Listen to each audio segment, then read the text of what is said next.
Terkait dengan pemberhentian itu bukan pemberhentian sebenarnya, tahapan evaluasi setelah ada 3 gelombang berangkat ke Arab Saudi. Kemudian ada beberapa yang kena positif COVID-19.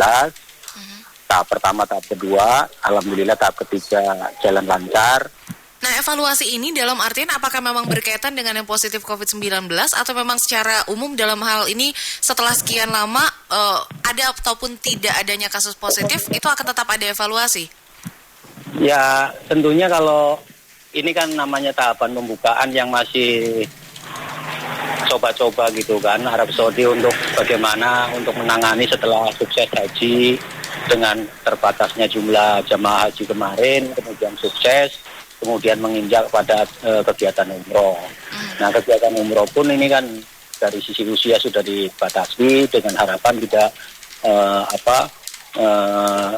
tidak sembarang jamaah yang berangkat ke sana. Kemudian kita seminimal mungkin resistensi dan risiko yang diminimalisir untuk terjadinya pemberangkatan ke sana dari semua negara itu. Jadi ini tidak hanya Indonesia saja, Pak? Ya, tidak. Jadi untuk yang 1 November pemberangkatan kan tidak di Indonesia saja. Ya. Berarti untuk dalam hal ini adalah untuk negara-negara yang pada tanggal 1 November kemarin ini berangkat, sudah sempat memberangkatkan, ini negara-negara ini yang dievaluasi begitu? Ya, evaluasinya lebih kepada pelayanan internal Arab Saudi ya. Bagaimana kemudian negara tertentu bisa lancar, negara ini ada masalah, negara itu tidak masalah kan gitu kan, mereka kemudian mengevaluasi bagaimana teknisnya terkait pelaksanaan. Karena pelaksanaan ini kan lebih kepada B2B ya, artinya business to business. Jadi mereka itu yang dihadirkan, mereka itu kan di Arab Saudi sendiri kan ada semacam muasasah penyelenggara untuk perjalanan selama di Arab Saudi. Sehingga kan kita akan melihat bagaimana layanan, apakah sudah memuaskan jamaah atau tidak.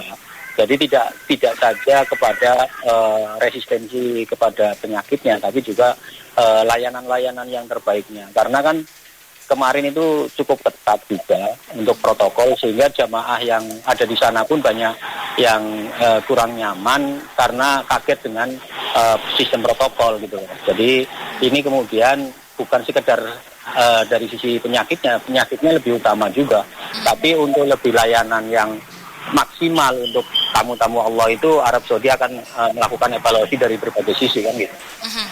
Oke, baik. Dan untuk keputusan hasil evaluasinya sendiri berapa lama sampai akhirnya kita peroleh nih kabarnya? Biasanya kalau mereka itu kan seperti yang kemarin. Jadi ketika negara itu diberikan visanya kebuka, maka berarti itulah tanda-tanda kita boleh kan gitu. Seperti yang kemarin kan kita berharap ada rilisan dari Arab Saudi, negara mana yang nggak boleh, negara mana yang boleh kan gitu. Yeah. Tapi faktanya kemudian karena tadi B2B itu sangat berpengaruh terhadap kondisi real lapangan gitu loh. Kondisi real lapangan bahwa ini ternyata dengan kondisi lapangan yang sekarang ada, masing-masing muasasah yang diberi izin untuk membuka visanya kan karena mereka dapat izin dari Arab Saudi, mereka diberikan juga kepada negara-negara terkait yang mereka juga bisa berikan. Oke. Jadi ini untuk sementara hasil evaluasinya sendiri kapan? Ini belum diketahui berapa lama sampai kemudian boleh nggak atau kapan lagi nih Indonesia bisa dikeluarkan lagi visanya, belum ada informasi ya Pak? Ya, biasanya kita tunggu-tunggunya di situ aja. Kalau sekarang approve visa nggak bisa, berarti masih dalam evaluasi. Tapi ketika approve visanya sudah mulai bisa, itu ya berarti boleh kan gitu. Oke. Bagaimana kalau begitu dengan nasib jamaah umroh yang sudah dalam hal ini kan memang sudah berharap, wah udah boleh nih berangkat begitu, ternyata harus nunggu lagi begitu Pak Ali? Ya, memang jamaah antusiasmenya tinggi karena udah lama nggak ada perjalanan ke sana. Nah, sehingga mereka berharap ya bisa berangkat dengan baik dan normal. Tapi saya yakin jemaah akan memaklumi, apalagi beberapa gelombang pertama kemarin itu kan bisa saling share to share ya, sesama jemaah. Apalagi ada beberapa juga yang ikut itu dari owner PPIU, kan mungkin akan lebih bisa memberikan diskusi. Termasuk nanti para asosiasi juga akan memberikan diskusi plus minusnya ketika berangkat dan memberi pemahaman, bantu kita. Kementerian Agama juga akan ikut membantu mensosialisasikan plus minusnya ketika berangkat saat ini kan gitu. Oke. Dan nanti untuk evaluasi sendiri apakah dari pemerintah Indonesia akan dilibatkan atau hanya menunggu pengumuman saja berarti Pak? Ya, jadi kalau di internal Indonesia kan sifatnya kepada kebijakan yang berlaku di Arab Saudi, maka kita akan ikut.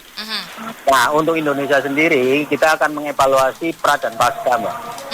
Kalau ketika pra-nya kemarin seperti ini, kemudian apa kedisiplinan apa dan pemahaman seperti apa yang harus diberikan masyarakat agar bisa maksimal persiapannya untuk bisa berangkat ke sana dan minimal sekali resikonya untuk bisa berangkat ke sana dengan menyesuaikan tentunya hasil kebijakan Arab Saudi, karena hasil evaluasi itu akan memunculkan kebijakan biasanya apa-apa yang boleh, apa yang tidak boleh. Nah, ini yang boleh dan tidak boleh harus kita kasih pemahaman benar kepada jamaah biar jamaah nggak kaget di sana.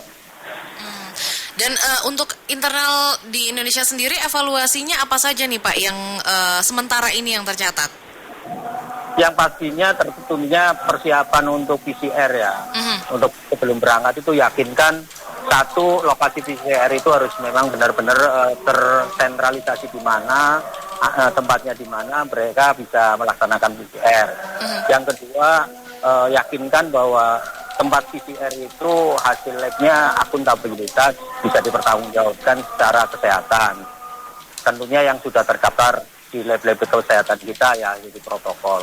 Kemudian berapa lama harus melakukan PCR dan berapa lama PCR itu harus bisa diumumkan lebih cepat karena batas waktunya cuma 72 jam dan 72 jam itu resistensi juga masa-masa antara perjalanan Indonesia Arab Saudi ini kan 9 jam. Ini harus dihitung matang.